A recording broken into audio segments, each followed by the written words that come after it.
Hi viewers, నేను ఇందులో ఇచ్చే ప్రతి వీడియో వెనుక చాలామంది ఎఫర్ట్స్ అనేవి ఉంటాయి. రైటర్స్ కావచ్చు, వెబ్సైట్లు కావచ్చు, లేదన్నప్పుడు మా జర్నలిస్ట్ గ్రూప్స్ కావచ్చు, గూగుల్ కావచ్చు, అలా ఈనాడు ఎడిటోరియల్ సంబంధించి కూడా చాలామంది టీము. నేను జస్ట్ చదువుతాను. ఆ చదివిన దానిని కూడా ఏం చేస్తానంటే నా వేలకు మార్చుకొని అప్పుడు నేను ప్రజెంట్ చేస్తాను. ఈవెన్ నేను చెప్పిన రైటర్లు, వెబ్సైట్కి సంబంధించిన రిమైనింగ్ వాళ్ళు కూడా అలానే కొంతమందికి అమౌంట్ పే చేస్తాను. ఇంకొంతమంది వచ్చేసి కట్స్ అన్నట్టు చూసుకుంటాను. ఎందుకంటే వాళ్ళు రాసిన దాని నుంచి జస్ట్ నేను మెయిన్ లైన్ తీసుకుంటాను, మిగతా మొత్తం నేను డెవలప్ చేసుకుంటే మళ్ళీ రీచెక్ చేసి ఇస్తూ ఉంటాను. వాళ్ళని ఒక 5 పాయింట్లు అనుకో, నేను 10-15 పాయింట్లు యాడ్ చేస్తాను. ఎలా అంటే మొత్తం ఎడిషనల్గా. అలా ఈనాడుకి సంబంధించి కూడా నాకు నిన్న ఒక ఫోన్ వచ్చింది. సండే కదా, దెన్ వాళ్ళు చెప్పున్నారు, పేరు రివీల్ చేయకూడదు కాబట్టి నేను చెప్పలేను. మా ఈనాడు ఎడిటోరియల్లో మేము ఏదైతే చెప్తున్నామో దానికన్నా ఇంకా బెటర్గా మీరు ప్రజెంట్ చేస్తూ ఉన్నారు మీ వీడియోలో, మాకు చాలా బాగా నచ్చిందండి, గో ఎహెడ్ అన్నారు. ఎందుకంటే ఈనాడు ఎడిటోరియల్ మీద చాలామంది వీడియోలు చేస్తూ ఉంటారు. బట్ మేబీ వాళ్ళకి ఆ కాంప్లిమెంట్ వచ్చిందో లేదో నాకు తెలియదు. నేను గతంలో ఈనాడులో చేస్తున్నాను కాబట్టి ఈనాడు ప్రతిధ్వని షో మోడరేటర్గా ఉన్నప్పుడు రామోజీరావు గారు లాంటి పెద్ద నుంచి కూడా బ్లెస్సింగ్స్ వచ్చినాయి నాకు. చాలా బాగా చేస్తున్నావు అమ్మ, నువ్వే చేయమని. ఈటీవీ మీరు అబ్జర్వ్ చేస్తే ప్రతిధ్వని షో వచ్చేసి జయప్రకాష్ నారాయణ, పరకల ప్రభాకర్ వాళ్ళు ఉన్నప్పుడు ఫుల్ టైం చేసేవాళ్ళు.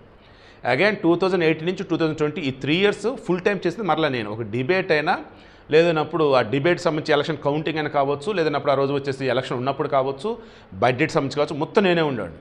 ఒక టీవీ నైన్ కానీ, ఏబీ అని కానీ, ఎన్టీవీ కానీ, టీవీ5 కానీ కనీసం మెయిన్ వాళ్ళు ఇన్పుట్లు, ఎగ్జిక్యూటివ్లు ఇలా 2-3 మారుతూ ఉండేవాళ్ళు. బట్ ఈనాడు మీరు కనుక అలా అబ్జర్వ్ చేసినట్టయితే 2018 కానీ, 19 కానీ, 20 కానీ ఈ శివప్రసాద్ ఒక్కడే ఉండేవాడు. లైవ్ మార్నింగ్ టు ఈవినింగ్ వరకు కొట్టేసేవాడు.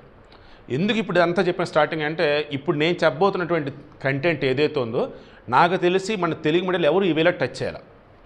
ఈనాడు వాళ్ళు ఆ ఎడిటోరియల్ రాసి నాకు చాలా బాగా నచ్చింది. దాని నుంచి కొన్ని లైన్స్ తీసుకుని ఇప్పుడు నా వేళని ప్రజెంట్ చేయబోతున్నాను. డైలీ అదే చేస్తున్నాను. ఇప్పుడు మాత్రము ఇంకొంచెం డెప్త్గా వెళ్ళాలన్నమాట. ఎలా అంటే, నేను మగవాడిని, నా కొవ్వెక్కి కొట్టుకుంటున్నా, నాకు వచ్చేసి మంచి నచ్చినటువంటి అమ్మాయి కావాలి.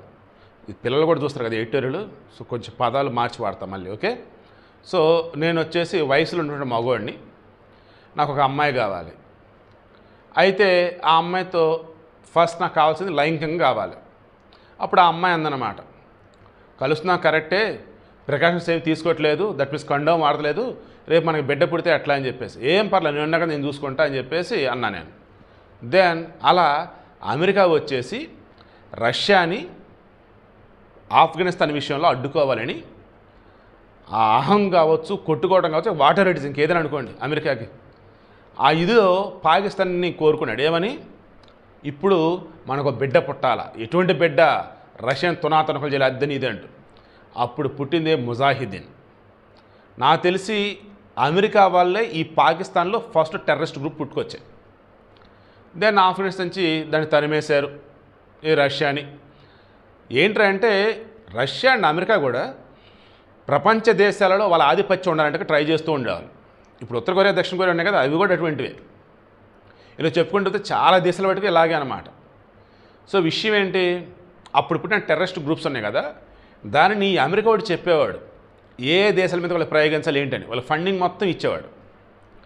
అలా ఆ తర్వాత పుట్టుకొచ్చాయి తాలిబాన్లు, ఏది ఆఫ్ఘనిస్తాన్లో. తర్వాత ఒసామా బిన్ లాడెన్, అదేం గ్రూపు, బిన్ లాడెన్ది జైషే మొహమ్మద్, లష్కరే తోయిబా ఏదో ఉండే. దగ్గర ఇప్పుడు మన పాకిస్తాన్ సంబంధించి మంత్రి ఖ్వాజా అబ్బాసీ అతను చెప్పాడు, ఒకప్పుడు అమెరికా కోరుకుంది కదని చెప్పి మీ టెర్రరిస్టులు ప్రోత్సహించాం, ఈరోజు వాళ్ళు ఏకుకు మేకే కూర్చున్నారు, మాకే మొగుళ్ళే కూర్చున్నారు. ఓ రకం చెప్పాలంటే వాళ్ళు మా కన్నబెడ్లే, కానీ ఏం చేస్తాం, ఇప్పుడు మాకే మొగుళ్ళా మారారు. ఇక్కడ పాకిస్తాన్ ఇందాక అమ్మ అన్నది అందుకే, అమెరికా నాన్న అన్నది అందుకే. నాన్నకి మొగుడయ్యాడు, అమ్మకి మొగుడయ్యాడు. అంత వరస్ట్గా తయారయ్యారు ఈ టెర్రరిస్టులు. తప్పుగా అనుకోవద్దు, ఇటువంటి పదాలు వాడక తప్పటం లేదు, ఓకేనా. అంత వరస్ట్గా తయారు. ఎంత వరస్ట్గా తయారంటే, ఉగ్రవాద నిరోధనకి అమెరికా ఫండ్స్ ఇస్తే దాంతో కూడా ఈ టెర్రరిస్టులని మేపేరు ఇల్లు. అలా జమ్మూ అండ్ కాశ్మీర్ విషయంలో మన మీద, అటు వచ్చే సిరియా విషయంలో, ఇరాక్ విషయంలో వచ్చేసి Islamic state of Iraq and Syria అని చెప్పేసి ఐసిస్ వాళ్ళు, అండ్ ఈ ఆఫ్రికాలో వచ్చేసి కొన్ని చోట్ల అది సెపరేట్ అయిన తర్వాత ఇప్పుడు ఇస్తాను. అది వీళ్ళంతా కూడా ఏంటంటే రాడికల్ ఇస్లామ్స్ కాదు, అంతకు మించి ఈరోజు అద్భుతం వేసేది వీడియో పెట్టాను కదా, అందులో పేరు అది చెప్పానబ్బా. అది 7వ శతాబ్దంలో కరుడుగట్టినటువంటి ఆ ముస్లిమ్స్ ఉండేవాళ్ళు. మత గ్రంథాలలో కూడా వీళ్ళ సొంత కొన్ని చొప్పించి ముస్లిం అంటే ఇలాగే ఉండాలి, రాజ్యం అంటే ఇలాగే ఉండాలి, మతం అంటే ఇలాగే ఉండాలి, మనిషి అంటే ఇలాగే ఉండాలి, లైక్ ఇలా. ఇక అందులో నుంచి ఈ జైషే మహమ్మద్, ముజాహిద్ను, హిజ్బుల్లా, హమాజు, ఇక్కడ వచ్చేసి చూసినట్టయితే నిన్న ది రాడికల్ ఫ్రంట్, తర్వాత రాదు ది రాడికల్ టీఆర్ఎఫ్ కదా, the resistance force, Lashkar Toiba, ఊరి దుంప దగ్గర అసలు ఎంత ఘోరం అంటే పాక్ ఆక్యుపైడ్ కాశ్మీర్ ఉంది కదా, మనది అది యాక్చువల్గా పాకిస్తాన్ ఆక్యుపై చేశాడు. ఇందిరాగాంధీ 1971 మూమెంట్లో 90,000 మంది సైన్యం పాకిస్తాన్లో మన దగ్గర ఉన్నారు. కొన్ని వేల కిలోమీటర్ల భూభాగం మన ఆధీనంలోకి వచ్చింది. కానీ మరి అప్పుడు ఉన్నటువంటి థింక్ బుట్టు అనుకుంటా ప్రధాని, మరి ఏం బతిలాడాడో, మరి ఇందిరాగాంధీ కాళ్ళ మీద పడి మరి ఏం ఇది చేసాడో మనకు తెలియదు. కానీ అసలు వితౌట్ ఎనీ కండిషన్స్ ఇచ్చి పడేసింది. దానితో సింహల ఒప్పందం మళ్ళీ అప్పుడు ఒకటి, అదో దరిద్రం. మళ్ళీ ఎవడన్నా మన మీద దాడి చేయడానికి వస్తే వాడిని గొల్ల కొట్టుడు కొట్టాం ఏంటి, అప్పుడు ఏం చేయాలి? నన్ను వదిలేడంటే వాడికి కండిషన్స్ పెట్టి వదిలేయాలి. కండిషన్స్ లేకపోగా సన్మానం చేసి వదిలేశారు మన వాళ్ళు అయితే. ఓ పక్క బంగ్లాదేశ్ ఒకటి, అది పక్కలో బలం లాగి ఉంది ఇప్పుడు మనకు దరిద్రం కొద్ది. వాడిని ఒకటి పక్కన పెట్టుకున్నాం, ఈ పాకిస్తాన్ పక్కన పెట్టుకుని బాబు ఏమేమి కావాలి చెప్పమ్మని చెప్పేసి వాడు కావాల్సిన ఇచ్చి పంపించాం సిమ్లా ఒప్పందం ద్వారా. ఈవెన్ 1960లో వచ్చేసి మహానుభావుడు జవహర్లాల్ నెహ్రూ సింధు నది ఒప్పందాలు, అది కూడా వాళ్ళకే మొత్తం అన్నట్టు. ఈ కాంగ్రెస్లో నిజంగా చెప్తున్నా కదా, ఇండియాలో టాప్ మోస్ట్ ఇన్స్టిట్యూషన్స్ వీళ్ళ హయాంలోనే అంటున్నారు. ఆ మాత్రం చేయకపోతే పరిపాలన ఎందుకు? బట్ ఆ తర్వాత వీళ్ళు రాజకీయం చేసిన తప్పిదాలు అన్నీ కావండి. దానివల్ల ఈరోజు ఇన్ని బాధలు పడుతూ ఉన్నాం. సరే, టాపిక్ ఏంటి ఇప్పుడు? ఈ పాకిస్తాన్ మంత్రి అబ్బాస్ ఏం చెప్పాడు? ఒరే బాబు, ఈ అమెరికా ఓడు ఒకనాడు వాళ్ళ కోసం అంటూ తయారు చేయమని టెర్రరిస్టులని మేము తయారు చేసాం, కానీ ఈరోజు వాళ్ళు మాకే మొగుళ్ళే కూర్చున్నారు, మేము ఏం చేయలేని పరిస్థితి రా బాబు అన్నారు. మధ్యలో గ్రే లిస్ట్లో పెట్టబోయారనమాట. ఎందుకంటే ఉగ్రవాద నిరోధానికి పంపే ఫండ్స్ని కూడా టెర్రరిస్టులకు వాడుతున్నారని చెప్పేసి. ఏంట్రా ఇది అంటే అప్పుడు వాళ్ళకి ఫండ్స్ ఆపేసి కొంతమంది టెర్రరిస్ట్ చంపేసి హడావుడేదో చేశారు. ఎందుకు? అక్కడ ఉన్నటువంటి ఆ వెధవలే సున్నీల మీద షియాలు, షియాల మీద సున్నీలు. పాపం షియాలు నాకు చాలా చోట్ల వాళ్ళు సైలెంట్గా ఉంటారు. ఈ సున్నీలే ఘోరగా పాల్పడుతూ ఉంటారు అక్కడ.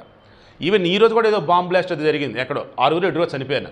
అదొక దేశం, అదొక పాలకులు. ఎంత దరిద్రం, ఎంత దౌర్భాగ్యం అంటే అసలు లాస్ట్ 3-4 డేస్ అక్కడ ఘోరాలు కనిపిస్తున్నాయి పాకిస్తాన్లో అయితే. సో వీడికి మెయిన్ ఇంటెన్షన్ ఏంటి? మరలా చెప్తున్నా, సక్రమంగా సంసారం కనుక చేస్తున్నట్టయితే వాళ్ళకి పుట్టే పిల్లలు సవ్యంగా ఉండేవాళ్ళు. అమెరికా వాడి యొక్క అహం, వాడి యొక్క కొవ్వు కరగటం కోసం, వాడికి అహం సాటిస్ఫై అవడం కోసం ఈ పాకిస్తాన్ వచ్చేసి రకరకాలుగా రేప్ చేసి పడేశాడు. దాంతో ఈ పుట్టినటువంటి వాళ్ళు ఈ టెర్రరిస్టులు ఈరోజు ప్రపంచానికి పెనుముప్పుగా తయారయ్యారు. సో ఈ పాపంలో పాకిస్తాన్ ఎంతైతే ఉందో అంతకు మించిన పాపం అమెరికాదే ఉంది. అవునా కాదో కాబట్టి మీరు క్రాస్ చెక్ చేసుకోండి. నేను చెప్పిన దానిలో ఇంకా మీకు ఏదైనా అర్థం కాకపోతే కింద కామెంట్లో తెలియచేయండి.